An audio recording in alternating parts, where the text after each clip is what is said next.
Hello, welcome in. If you're new here, I'm Brooke and I'm a confidence coach for women. So I like to talk about all things that are lifestyle, confidence, and also manifestation because I feel like manifesting is such a huge part of building your confidence. If you guys have any questions on women's confidence, manifestation, lifestyle, that's what we're here to talk about. I know that with 2026 coming up, obviously it's a new year and people want that kind of like new wave of energy coming in. And it was interesting because I watched this video and it was talking about the 12 magical days. I don't know if you guys have ever heard of the 12 magical days, but the 12 magical days are in between December 20th and January 2nd. And so you write down on a piece of paper 12 things that you want to manifest for the upcoming year. And that can like represent one thing essentially a month, right? It's not that it has to be one thing a month, but it's just 12 things. And you write them down on a piece of paper and then you rip them up. And then during the 12 days from December 20th to January 2nd, you take one of them and you burn it. So if you write down for your number one spot, like I want to manifest a new car or whatever it is, then you would take it and you would burn it. And the whole point is to write down things that are specific to you, not things like world peace. It's got to be something that is specific to you and your life and what you like and what you want to see for yourself. And then after you write down those 12 things each day, you burn one of them. And then after you burn them, the very last one that's left over, and you might want to like write them all down just so that way you can have a record of like what you wrote down. But the very last one is the one that you're responsible for executing for the rest of 2026. So it's really cool. And then the universe is supposed to handle the remaining 11. So I've never done it before. I've seen quite a few videos on TikTok about it. So I'm definitely going to try it because it's not that it's like a magic spell or anything, but it's just about being intentional. I think little exercises like that can help to shift your mindset and get you focused in on, okay, what do I want to do? Because sometimes we have all these grand things in our head of things that we want to accomplish, and then life and it gets in the way, and then you don't accomplish it.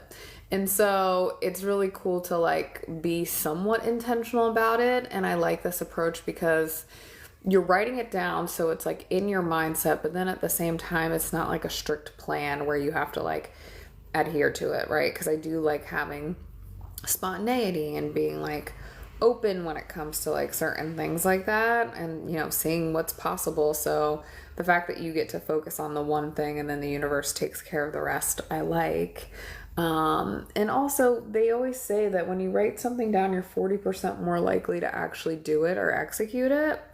So I'm going to give it a shot. Comment below if you've heard of the 12 magical days. That's what we're here talking about. If you're new, hi, my name is Brooke, and I coach women on confidence. And I also talk about lifestyle and manifesting because I truly do believe that they all go hand in hand, right? Because at the end of the day, in order to, build your confidence, and that's in any area of life, you're going to have to do a little bit of manifestation work because you're going to have to switch your mindset from a lack or scarcity or fear or anxiety ridden mindset to one that's more high vibrational, like, being more self-assured, trusting yourself, knowing that you can handle anything that comes your way and problem solve and triage.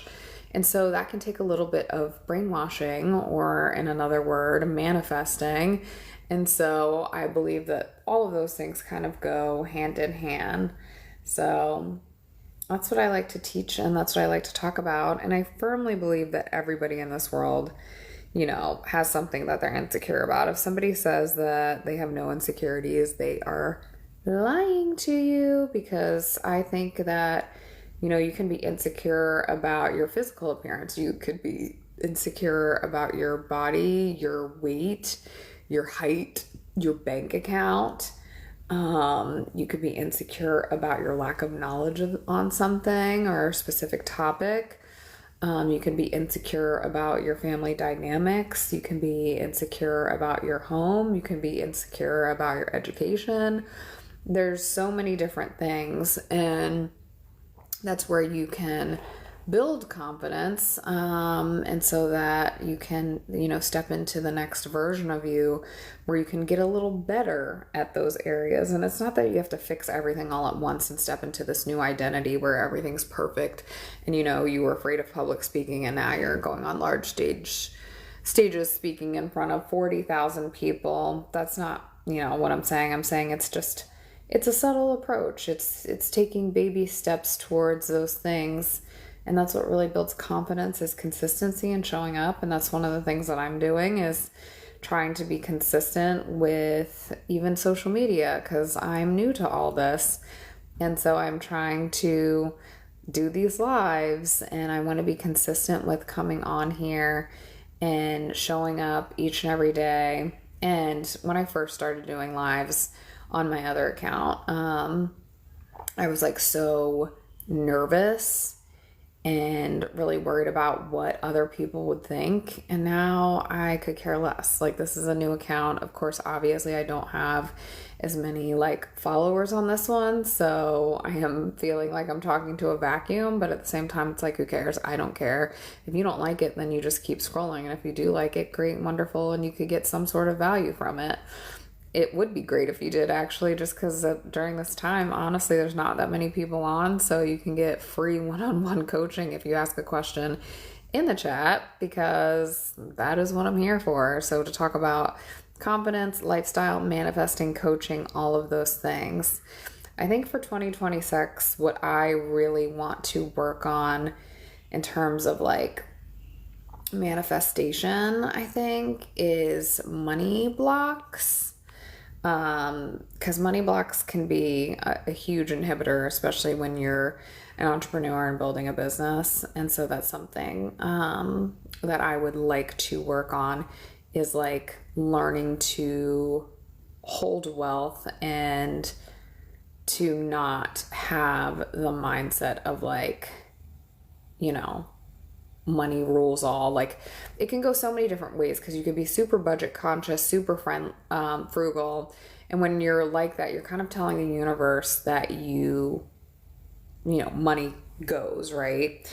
And that you don't want to spend it because you kind of are afraid it's going to go, and you're saving for a rainy day, which is fair, right? To have money in your bank account and to be responsible. But then if it's what you talk about and what you identify as, then the universe isn't going to bring you more, because it's like, okay, well, you're a frugal person. That's what we do, is we're budget conscious. And so we're not going to, expand our bank account, because that sounds like that would be scary and risky and dangerous. And so you always, by default, as a human, your brain wants to program you for what's comfortable. And so for you, if you have that sort of mindset, then you're saying, I'm comfortable with X amount of money. And it's really about broadening your consciousness, so that way you can become more comfortable with larger sums of money. And that way you can attract it, you can hold it, and you can, build it up. So that's something that I think I personally want to work on in 2026 when it comes to manifesting, just because, we all have a money story, right? Some people have money stories around there's greed and money doesn't grow on trees, and that there isn't enough, or, you only live once, so just spend it all. It can just go in so many different directions. So money, I feel is the one area when it comes to manifestation where I really haven't honed in. I have manifested large sums of money, but I want to get consistent money.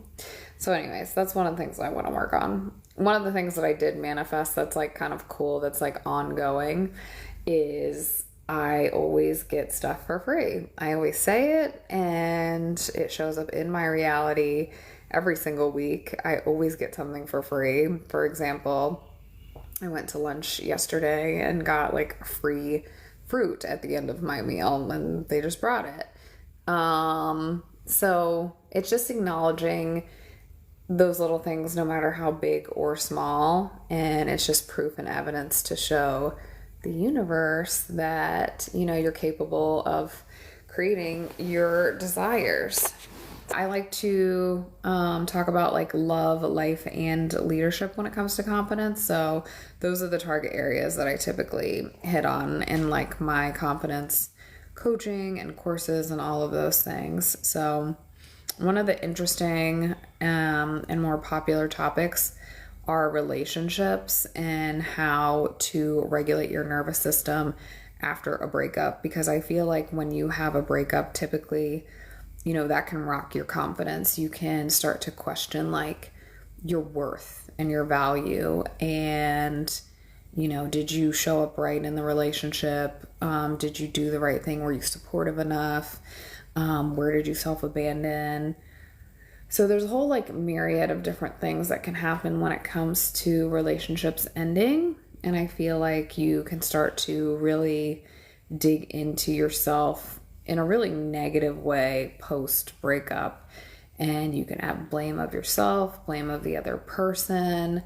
But it's also an opportunity to look inward and really discover what role you played, because at the end of the day, we're all responsible for our life. It's, you know, behavior that maybe wasn't ideal or that you didn't like, but yet you tolerated or you condoned it or you were complicit in it. And so it's like, you know, it continued to happen because it's what you allowed. So it's about taking responsibility and stock of that. And that really points to your self-concept and what you think that you're deserving of. So those are the types of things that I like to talk about in my courses. And yeah, so it's really fun. Like self-talk to me is like the most important thing, because you are your loudest voice in your head.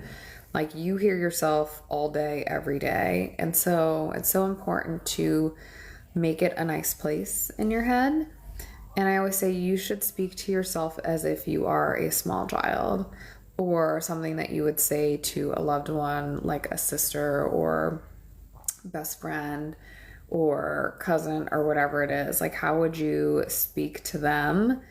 Because the way that you speak to yourself should truly reflect how you would speak to someone you care about, because you are the caretaker of you. And I think more often than not, we speak to ourselves like trash. And it's something that I have worked on over the years. And I'm so much nicer to myself than I used to be. But I still have my little moments of like, gosh, what are you doing? That sounded stupid, right? And I think we all do. Like, it's not, you know, a perfect, like, one-size-fits-all approach type deal. It's like you're always going to have moments where you're, like, disappointed or you're sad, and you might, like, say things that are not the best for building yourself up. But it's important that most of the time, right, 90% of the time, that you are being nice to yourself and that you are saying things that kind of, like I said, build you up as opposed to tear you down. So self-talk, I think, is so important because it also helps to set your mind in terms of like what you're capable of. So that's something that I've been super, super duper mindful of in my, I guess, healing journey. Has anybody here done any healing work? Or do you know, are you familiar with healing? Or so I started doing healing work in 2020. It was the kind of height of, you know, what happened in 2020. And I did something called core wound healing. And it's essentially journaling. And you write down kind of like your past traumas. And it's a very methodical, very spiritual, very enlightening process. And it literally, I always say, is like doing therapy in a week, like intensive therapy in 1 week. It's like therapy on steroids, just because you get so much out of it and it moves so fast. Because sometimes with therapy, it's like you're on this hamster wheel of telling the same story over and over again. And yes, you're getting to the root cause, and yes, you're expressing your feelings, and yes, you're getting like a third party lens, so that way that person can reflect back to you what you're experiencing. But sometimes I felt like it could be really redundant. And so with core wound healing, it's totally different because you are kind of like naming it, calling it out, putting it to bed, and really walking away from it. Like you were really not focusing on it over and over again. You kind of shift the perspective of this is what happened and this is what it means to me and this is how I can move forward in life now. So I really liked that it has this like forward looking trajectory as opposed to therapy, which can kind of be like a hamster wheel. But again, every person's therapy experience is different. So that's not to say, that it doesn't work, because I'm a proponent of therapy. I actually love therapy. I think it's great. But sometimes you need to switch it up and just do different methods, different modalities, and different situations have calls for different tools and different resources. I know for me, what I've healed from mainly is living with a chronic skin condition that really defined my view of myself, my self-worth, and how I valued myself, because I really thought that I was less than, and I didn't think that people would understand what it was and that they would judge me for it. And really all that was me, right? It's the story that I had in my head about it. And no one was judging me for it other than truly myself. Like I was the one that was judging myself and thinking that I was not good enough or that people would not understand it. And it's because I didn't fully love myself unconditionally, and that was a shame. So I spent so many years kind of like, I don't want to say isolating. I had friends, but I just wasn't taking risks that were in alignment with the life that I wanted to live. Do you know what I mean? Like I took risks that of course were a stretch for me, but they weren't that like big push. Like I was definitely playing it safe, and I wasn't like living life to my fullest potential. I was still pushing myself, but pushing myself within my comfort zone. It was something that I didn't talk about for years and years and years. It was like this very big secret. And I just one day was like, enough is enough, because I felt like I had literally been in prison, and it was a prison of my own design and construction. Like I built up those walls, and that was with the storytelling and with the narrative that I told myself and the make-believe perceptions that I thought people would have of me. And so when you do a lot of inner work, you start to recognize and realize those patterns, and you start to like really hone in and see like, oh, like I'm the problem. It's me. And not that you specifically are a problem, but it's your perception creates your reality. Like truly, it's the story that you tell yourself. It's not anything more than that, right? It's really truly the story that you're telling yourself. And what story are you telling yourself? And I always say, tell yourself a better lie. And what I mean by that is like, when you say that you're not good enough, or that you're not worthy, or that you're not deserving, and it's not really those words, right? Because nobody really talks like that. It's more so like, oh, I'm not going to go for the job because I'm not qualified. That's saying like you're not worthy or you're not deserving, or like, oh, is this person even going to like me? Like I'm probably not their type. That's you subconsciously saying that you're less than, or that you view yourself in that way of being less than. And so each and every time you do that, you chip away at your confidence. And when you say that you're not worthy and you're not deserving in those instances, that's a lie, right? So that's what I mean by that is a lie, because you were born as you, like as God intended, as source intended, as the universe intended, whatever you believe in, right? You were born exactly as you were supposed to be, like nothing else. And so when you come up with those stories about how you're not enough and you're not worthy, that's a lie. It's a lie that you're telling yourself based off your perception and maybe your past traumas, your past beliefs, things that people have told you, but it's not true, because you're more than enough, and you were born as one of one, and you are unique, and you are special in your own right and in your own way. And so tell yourself a better lie is to kind of say the exact opposite of like, well, what if they do like me? I am amazing. I am perfect. I am whole. And all of those things I think are true, but when you're saying it, it feels like a lie. And it's because it goes against your previous thought pattern of not being enough or expecting the worst or living in survival or living in scarcity.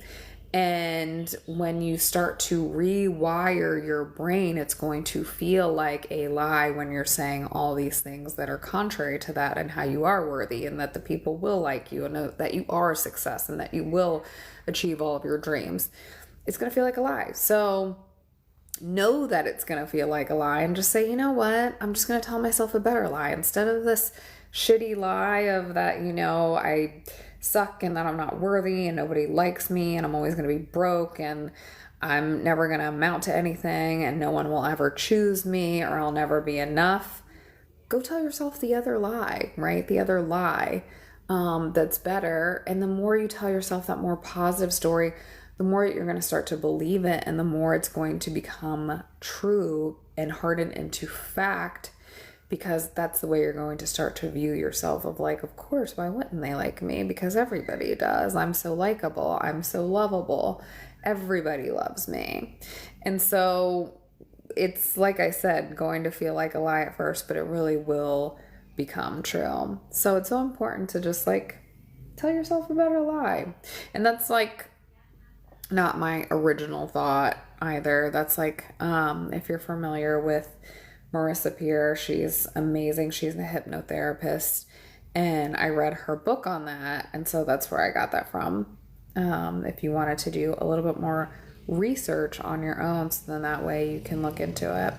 But one of the things that I believe is that you were truly born confident, and I always say this in a lot of my videos. You didn't come out of the womb saying like, I'm not enough, I'm not perfect, I am ugly, or nobody likes me. You didn't come out of the womb saying that. You came out of the womb being perfect as you are. And it's not until society told us who we should be that you started to shrink yourself. And what I mean by that is societal standards of, you should make this amount of money.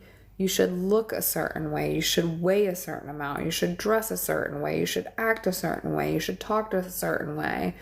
And that's when you started to question like, oh, well, I don't speak like that, so I guess I'm not really like worthy. Or, oh, I don't dress like this. Or, oh, I don't have this much money. Or whatever your story is, that's where you start to shrink yourself and you start to pick yourself apart and you start to mold yourself into what you think society deems as success, or what society deems as beautiful, or what society deems as worthy, or whatever it is. And so you start to shrink yourself. But if you just remained in that knowing of, you know what, I was born confident because I didn't have any of these bullshit preconceived notions from society saying that I should act this way and talk this way and do this and do that. I was resting in my authenticity and I was being me. Then you just have this ease and knowingness of like, you know what? I am who I am and I love myself and I think I'm absolutely amazing and I do deserve all the praise. I do deserve all of the glory and I get to do and be anything that I want in this world, and I get to look the way I want and act the way I want and express myself in the way that I want. So I really do truly wholeheartedly believe that if you can adopt the mindset of, I was born confident, then you're golden. And everybody has their own like swim lane. And what I mean by like swim lane is like you are running your own race at your own pace.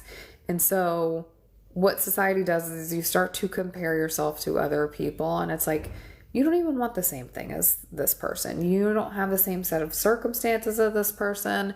So why are we all working towards this idealized life of, the big house and the picket fence and the perfect relationship when that might not be for you? And it's really hard to undo that programming and conditioning, because sometimes you can feel like, well, damn, in life I'm behind and I don't have the house and I don't have the kids and I don't have the family and I don't have the minivan and whatever it is.